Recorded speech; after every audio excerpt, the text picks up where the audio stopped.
This is the newsroom for today, Thursday, July 2nd, 2026. We're broadcasting to you on E1, SKAR TV, NTN, and TARZEE TV in Bartica. In the headlines, President Ali says Corentyne River Bridge remains a joint project. Ganja worth $80 million and firearms seized. The highly anticipated Guyana Fashion Festival returns. And in sport, GT3 cars arrive as momentum builds to the Guyana Grand Prix. And Sport Minister sees One Guyana T10 table evolving into an international tournament.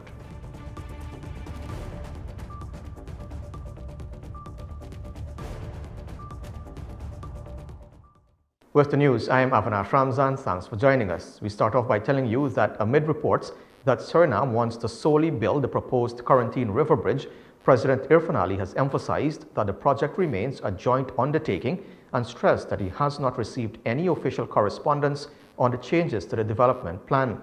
Earlier this week, it was reported that Surinamese Public Works and Spatial Planning Minister Stephen Sang said the government would finance the construction of a bridge over the bordering Corentyne River. The Corentyne River Bridge is seen as a critical infrastructure project aimed at strengthening connectivity between Guyana and Suriname while also advancing broader regional integration with Brazil. Guyana and Suriname had agreed to jointly develop the link, and in 2022, a $2 million contract was signed for the feasibility study and design of the bridge. China Harbour Engineering Company, which worked on the expansion of the Chadijagan International Airport, is among 5 companies shortlisted to build the bridge. Guyanese officials have said funding for the project is still being sought. Construction of the bridge was also discussed when Surinamese President Jennifer Gerling-Simons met with President Ali in September 2025. I have not received anything officially other than what is in the media. I know the Minister of Finance has reached out, but our position is very clear. The Corentyne River Bridge is a bridge that is being discussed jointly as a joint project by the government of Guyana and the government of Suriname, and that is how it will be. Guyana is interested in being part of a project that covers 2 sovereign space in a joint manner. That has always been our position. There is no other position that is before me. There is no other official position that is before me. There is no other official request that is before me. So your question is based on the only official position I know. And that official position is a joint project between the government of Guyana and the government of Suriname. If any other request is made, then at that time I'll be in a position to pronounce on it. And you can rest assured that I'll pronounce decisively on it. And preparations remain on schedule for the departure of a relief vessel carrying humanitarian supplies to earthquake-hit Venezuela, which killed at least 2,295 people and left more than 11,000 persons injured. The vessel, capable of transporting 8,000 tons, will take pharmaceutical support, medical supplies, food for children and families, sanitation items, recovery equipment, and essential humanitarian aid to Venezuela. Close to 100 containers of supplies have been mobilized, and CARICOM member states are contributing to the shipment coordinated through Guyana, according to President Irfaan Ali. We are hoping to have that ship loaded by this weekend. I know it's almost over 100 containers, and we are also coordinating for most of the CARICOM countries. So a lot of the CARICOM countries are also going to be supporting, and Guyana is coordinating that support. Quite a number of them have committed. I don't know how many of them would have already transferred resources, but I know there's a lot of commitment. Now, cannabis worth about $80 million and 5 firearms were found during a search of a residence at Princess Street, Georgetown on Wednesday. According to a release from the Customs Anti-Narcotics Unit, KANU, ranks went to the residence based on information received. A total of 86 parcels of cannabis weighing 98.32 pounds were found. 4 pistols and 1 rifle were also found. KANU said several persons were arrested and are in custody in assisting with the investigations. Scheduled for July 3rd to the 5th, Origins Guyana Fashion Festival is the country's premier fashion event, bringing together designers, models, makeup artists, artisans, and creative entrepreneurs in a celebration of Guyanese talent, culture, and innovation. Following a successful inaugural edition in 2025, This year's festival will take place and will place an even greater emphasis on professional development, market access, and international engagement.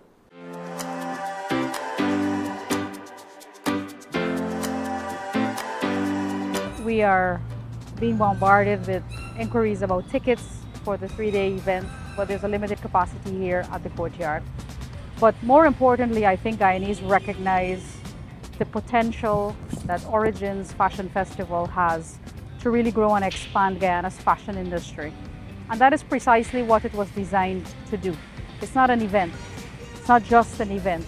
It's really about capacity building and training for our industry professionals within the fashion industry and within that larger ecosystem, so that we can really grow and improve Guyana's fashion industry. We want to make sure that the fashion industry becomes really an economy that will see thriving businesses for our creatives and those within the fashion industry. So designers, models, makeup artists, coaches, and everybody who is involved and works within this space. And we've actually had a lot of requests from persons around the Caribbean to attend the workshops that we've had in the weeks leading up to Origins and even continuing after. People who want to travel to cover the event free of cost. We've had media outlets and magazines that have contacted us to travel to Guyana to cover this event because they understand the potential that a festival like this has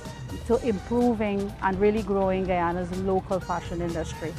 Origins is from the 3rd to the 5th. During the day, we'll have the panel discussions that start at 10 o'clock in the morning, and then in the evenings around 6:30, it's showtime. We're standing here at the entrance to the railway courtyard. We have a red carpet welcome for all of those who will be attending the event. It's a Met Gala style event, so as you're coming down the red carpet runway, we'll have different points where we'll have cameras set up to do interviews, so people can say who designed their outfits. We're encouraging people to wear local. 30 designers have been shortlisted and selected to have the privilege of displaying here at Origins. So we have a marketplace as well, where you can go and shop for some local pieces, and we have Taste of Guyana accompanying the event. So we'll have some stakeholders from our tourism sector that will have a number of culinary options available for those who are visiting the event. Well, you can expect an extremely professional and well-organized production on the runway. This will be of the highest quality we will see so far in Guyana's fashion industry. A local environmentalist urges all to take precautions as El Nino takes shape. That story and more when the newsroom returns. Stay tuned.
As El Nino takes shape globally, local environmental specialist Nayan Prasad is warning that Guyanese must become aware of the ways to protect themselves. According to Prasad, the Guyanese populace must be aware that heat strokes and severe dehydration are among the rising risks of prolonged heat.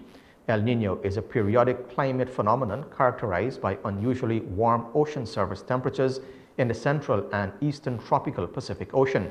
It causes severe dry weather, which can cause droughts and forest fires, among other dangers. Prasad is warning that Guyanese must become aware of the ways to protect themselves and must be aware that activities like exercise and alcohol consumption must be done with the extreme heat in mind. Alcohol consumption could pose a negative effect on the body when it comes to exposing to heat. When you consume alcohol, you become more susceptible to be dehydrated. So your body will be using a lot more water, and it basically empties your body of certain fluids that it needs, such as electrolytes. So the El Nino period is a long period of dry season. It's basically too little to below average rainfall, and it could affect a lot of sectors, especially the agricultural sector, which heavily rely on rainfall. Education Minister Sonia Parag has said that no registered child will be denied their Because We Care cash grant and assured stakeholders that any challenges, including the instances of multiple relatives showing up to collect the disbursement, will be swiftly dealt with.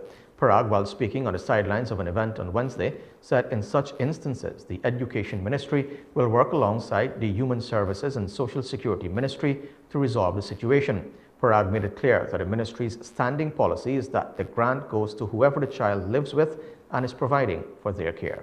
Every child who is registered is on the school's register for the year 2026-2027, because that's when the cash grant is being given for. And those who are registered to start school and those who are on the register to start school, as well as those who are continuing school, they will not be denied their cash grant. That is the policy of the ministry, right? And no child, we have checked our records thus far. I have a group in which I have all of the teams from the various regions, and they'll update up by the second, if you want to say that, because it's being flooded with information. But we checked based on I think one or two social media posts that I would have seen, and we checked every school, and we ensured that that was not the case. Every child who is on that school register is getting that cash grant and would have gotten the cash grant over the last 2 days. Now, you do have some issues that are social, I would consider them social issues, where a child, a grandparent is showing up for a child, and then you also have a mother and a father that's showing up for a child. And what we have found with a few of those cases is that they are custody battles ongoing. But again, the policy of the ministry is that who the child lives with and is providing for the child, that person will receive on behalf of the child. Region 6 has not recorded any new COVID-19 infections over the past week, according to the Regional Executive Officer, Ronald Harsawak. Speaking at the Region 6 Regional Democratic Council's monthly statutory meeting on Thursday, Harsawak said the region is no longer recording positive cases and health officials remain on alert to prevent any resurgence. He reminded councillors that the region experienced a cluster of infections last month when 27 positive cases were detected at the Port Morant Apprentices Hostel. Additional cases were later identified at Port Morant Primary School and the Lower Corentyne Secondary School. For the past couple of days, going into weeks, we had no positive cases reported of COVID throughout the region. So I want to believe because of our actions, it helped, and because of the cycle and so on, I don't want to say we're in the clear, we're still vigilant, we're still looking out, but there were no cases reported as of recent of COVID within Region 6. Indeed, a month and a half ago, we had cases of COVID in the region. We didn't have an outbreak of COVID in the region. We need to make that clear. We had cases of COVID in the region. And it was detected at the Port Morant training facility. That's where it started from. Right. We immediately quarantined that facility. I think we had 27 children, 27 students in that location that were tested positive, and we kept everybody in for the mandatory time that was there. After they would have cleared, we sent them home. And then after Gaisuko Training School, Port Brand Primary was the second reported place. And when we did our contact tracing, we found out that there was a brother in the Port Brand and a child they related in the school. So we want to believe that they got it from home or something of the sort. And then other schools started to report. Immediately when the report is made by the REDO, because her teachers are expected to talk with the REDO will activate and will let us know here something is happening, and REDO will let Ministry of Education know something is happening. We will talk with RHO. RHO will send a team. We have established a rapid response team that will be deployed to the school. And then there were different things that we did. As Councillor rightly said, we were dealing with little babies that it's hard to tell them, keep your mask on, it's hard to tell you, don't move from your chair, it's hard to tell you, stay apart, and these things. So there are different methodologies that were used. One being we would have tested the students within that classroom to see who were positive based on symptoms that they displayed. Those children who were positive, we did contact tracing and went to the homes of those children to do testing as well to see.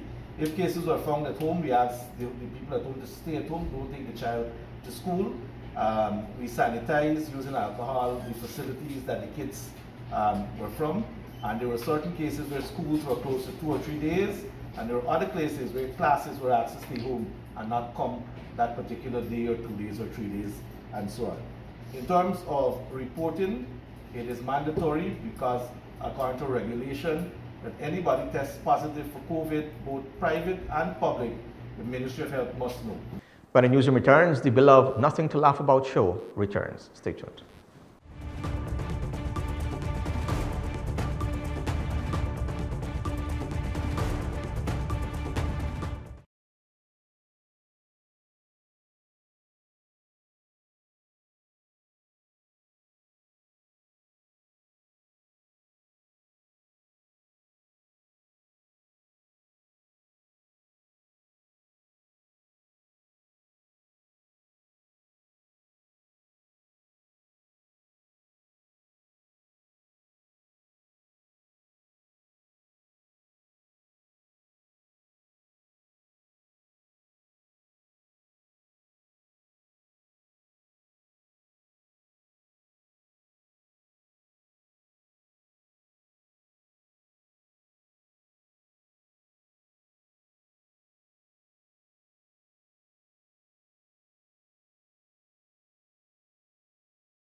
Welcome back. This is the Newsroom.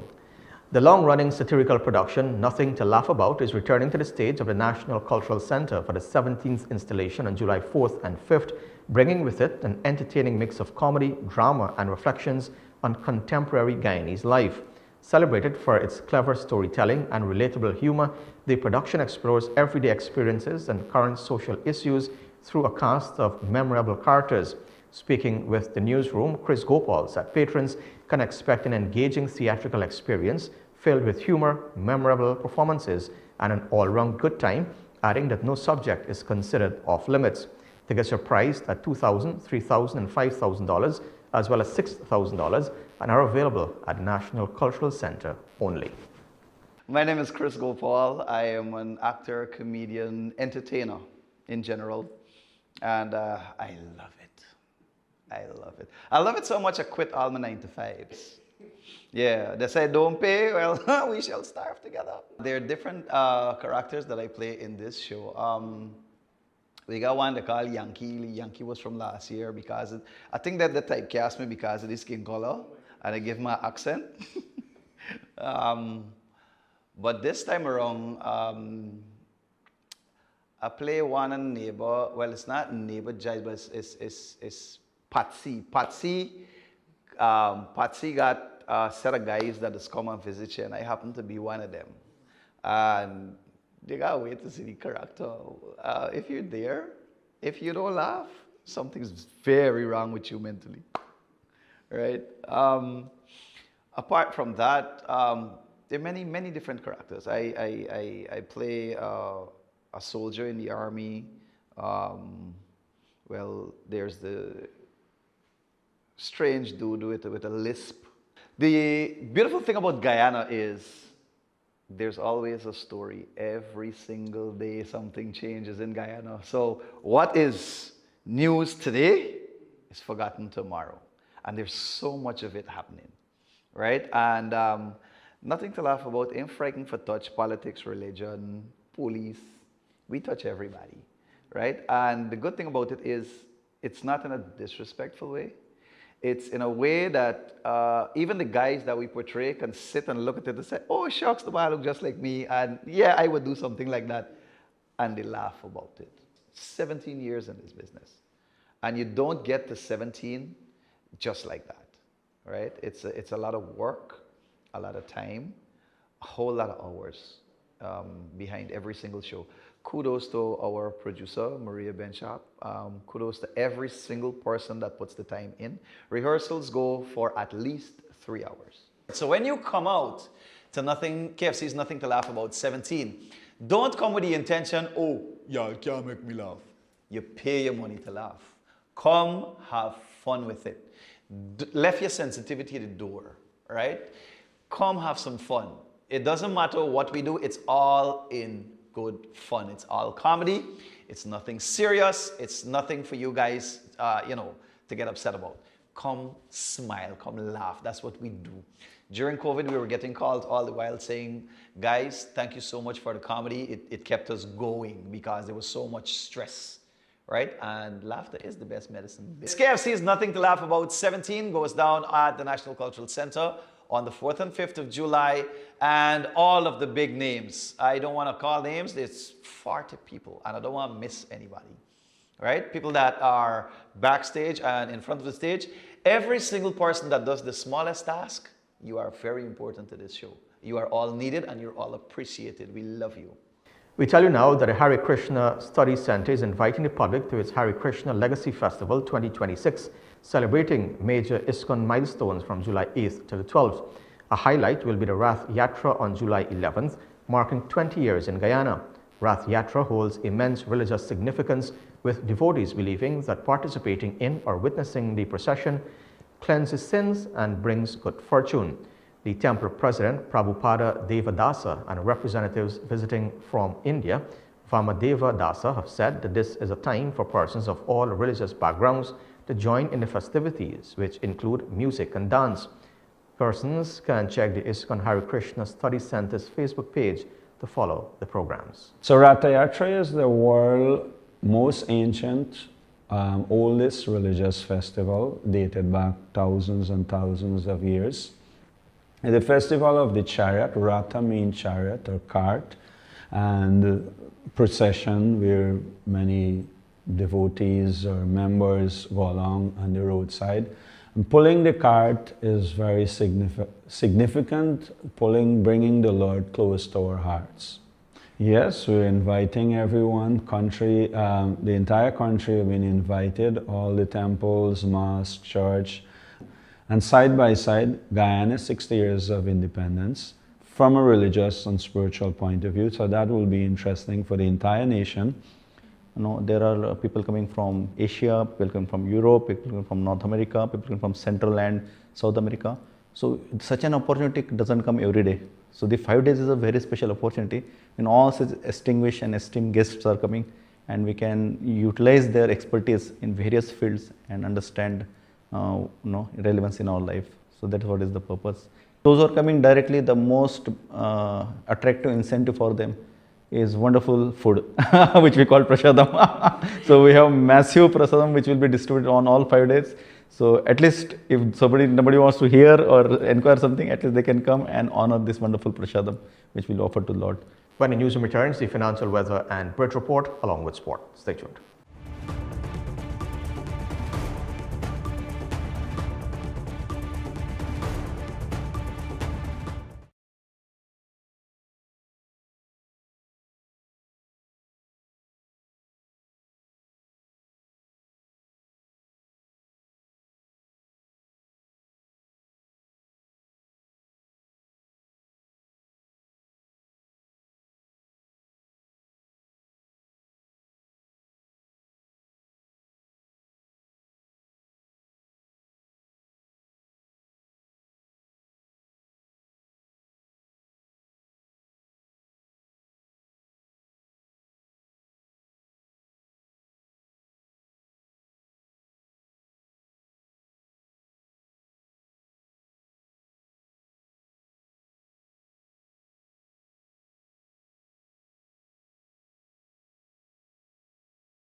Welcome back to Newsroom. Now for a look at what's happening in sport. We start things off with some motor racing news.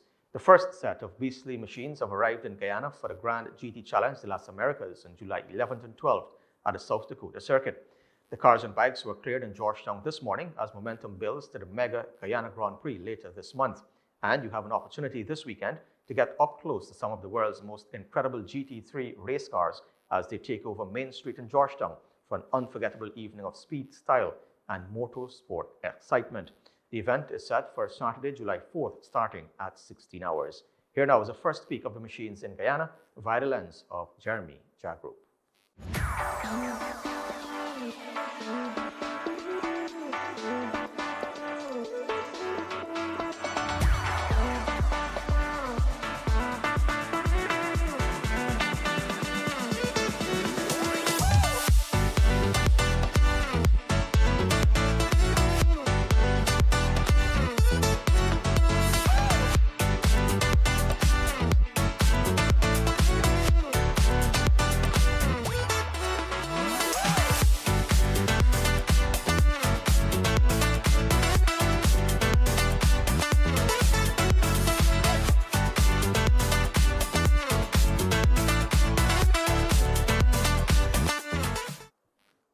Football news now. England, Belgium, and the USA have advanced to the round of 16 of the FIFA World Cup following some gripping battles in the round of 32. A second-half double from Harry Kane late in the game lifted England to a 2-1 success against DR Congo, who had taken the lead in the 7th minute. Belgium produced a masterclass performance, coming back from 2-0 down against Senegal to win 3-2 as the game was decided by added-on extra time. Co-hosts USA had a comparatively easier route to the last 16, winning 2-0 against Bosnia and Herzegovina after goals on the stroke of halftime and in the 82nd minute. It means that all three host nations, Canada and Mexico being the others, are still alive in the tournament. Now, in a vote of confidence in the ever-evolving Lotto Let's Bet One Guyana T10 table blast, Minister of Culture, Youth and Sport Charles Ramson Jr. firmly believes that the tournament will evolve into a global competition. That evolution could happen before the end of 2026, as a global T10 table blast is on the cards, with teams invited from Asia, Europe, North America, and the Caribbean to battle against the best from Guyana. The fourth season of the Lotto Let's Bet T10 table tournament commences on August 8th with the first zone in Berbice. We are an official and committed partner, not just 3 years ago or 4 years ago, but we will be your partner forever because we believe in the tournament, we believe in the people of the country, we believe in the sport developing and what it can catalyze. I don't think that it could have been written any other way to show the success at an international level, because you know just as well as I do that this tournament will have an international version, which I know you will speak about at some point. I know you will do your announcements about that. But for you to take somebody, not just one, but two persons, who were unknown in the world of cricket, playing in little fields, little teams, community levels, and through this tournament, they ended up making it to the West Indies team, and some of them, or one of them at least, became a household name in the cricket world. The other one is already signed in franchise leagues in international tournaments. You know what that says? It's not that you're changing those lives, it's that you're changing an entire nation.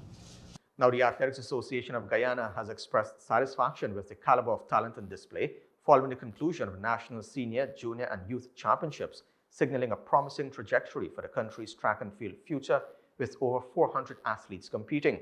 The three-day championship served as a crucial cubicle for the nation's finest athletes, yielding competitive fields and standard performances that have given the National Association plenty of reasons for optimism. Committee member of the AAG, Tyron Smith, highlighted said the event successfully underscored the depths currently brewing within the local ranks, noting that the focus must now pivot towards long-term development. And so far the rivalry has been intense. We have a lot of good competitions. A lot of our overseas athletes are back and are taking part. So we are satisfied to this point with the level of competition that we would have seen from the athletes. Well, we have something to work with, as always, but there were some recommendations for us to probably in the future, from next year, probably have qualifying times for these games. So we will look at it, take those recommendations, and but so far we've seen bright prospects from the past 2 days. Yes, that's one of the plans we have in mind to move this championship around Guyana. We have a new stadium in New Amsterdam, to be open sometime later this year. We have Linden. We have to do our assessment with the logistics and see how it would best support athletics development. Cricket news. Captain Roston Chase said that the entire West Indies team is looking forward to sealing a Test series win with the second game of the 2-match series starting on Friday in Antigua. West Indies lead the series after a commanding innings and 217-run win inside 4 days, and Chase said there is high confidence in the camp as they look to sweep the series 2-0. West Indies head into the match with the momentum, while Sri Lanka will aim to rebound, having struggled in the series opener. Going into the second test, 1-0 up, the only thing we're looking for here is a next win to seal the deal and get our first win and first Test series win in the championship. So I think that's what's driving the guys right now. Everyone's looking for that first win, so I know the guys will be confident and excited to go out there and give the best performance for the team. And the Sri Lankans, I can't really tell you what they're going to change. I'm not really worried about them. We're going to focus on our strengths and what we did well in the game and what we didn't do so well that we can improve on. So I am just worried about what we're going to do. As I said before, it's going to be the first Test series win. So it's going to feel good because last year we didn't win any series, we didn't win any games. So I think last year was a year that we want to put behind us, and to come and start this year in the first series that we have to get the win, I think that'll be fantastic. Yeah, one addition to the squad. Kimo Paul will be coming into the squad, added to the squad. What are you looking forward to the most from him? Impressive. Yeah, well, he's coming in as cover for Kemar Roach. He has a bit of a hamstring niggle, so we're not sure what's going to happen there as yet. But Kimo Paul, he's a guy, he had a good 4-day championship this year. He bowled some long marathon spells, moved the ball at pace. So, I mean, if he gets a chance, I'll be excited to see him go. He's a guy that I've played cricket with before, and he's a strong soldier. He's a fighter. He's a guy that never gives up in the battle. When times, even on the hardest of times, he's a guy that will put up his hand and do it for the team. So if he gets a chance, I have all confidence in him that he'll do the job.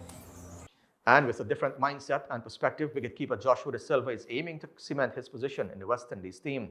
After dominating with the bat over the last 2 seasons of the West Indies 4-day championship, scoring close to 1,000 runs, De Silva is keen on elevating his international career.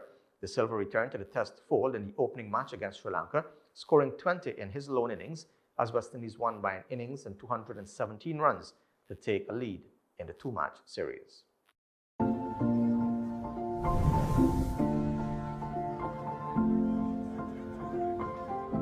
Yeah, when I got the call, it was a bunch of emotions. Speechless, for sure. I've been working hard for it for the last couple of years, really wanted to get back into the team. Just had to wait my time, do what I needed to do in order to get back that call. And yeah, the emotions were high. I was really excited, and it's just excellent to have the opportunity again.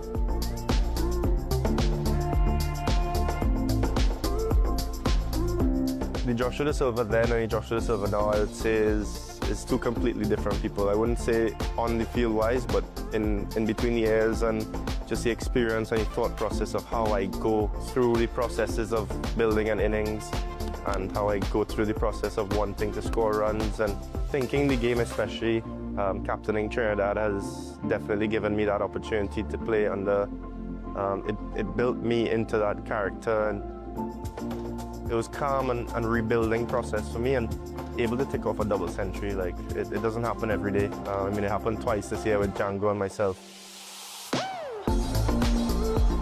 Yes, West Indies is the greatest level, but I think it starts at a certain level as well. Trinidad and Tobago cricket has came up through the ranks, and that opportunity has given me to show my talent and show where I can go and things that I can do. Playing for West Indies for me, it's the pride of playing for a nation. Some people play for countries when they play Test cricket. We are playing for multiple countries and multiple islands that come together as one to support one team. And that makes playing for West Indies, I think, greater than playing for any country in the world. I would call ourselves crazy people to want to stand up in the sun for 5 days, take beating, run down a leather cricket ball, and but you gotta love it. And the only way you're gonna love it is by having fun and enjoying each moment that it comes with.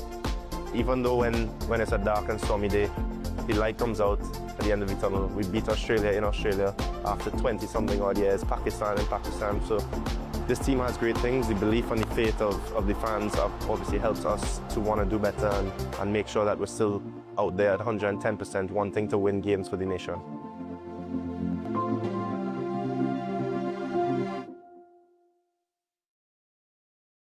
And with that, we've come to the end of the news for this evening. Of course, you can find updates on these and other stories on our website, newsroom.gy, and all social media platforms. On behalf of the entire news team, I am Avanar Ramzan. Thanks for watching. See you next time.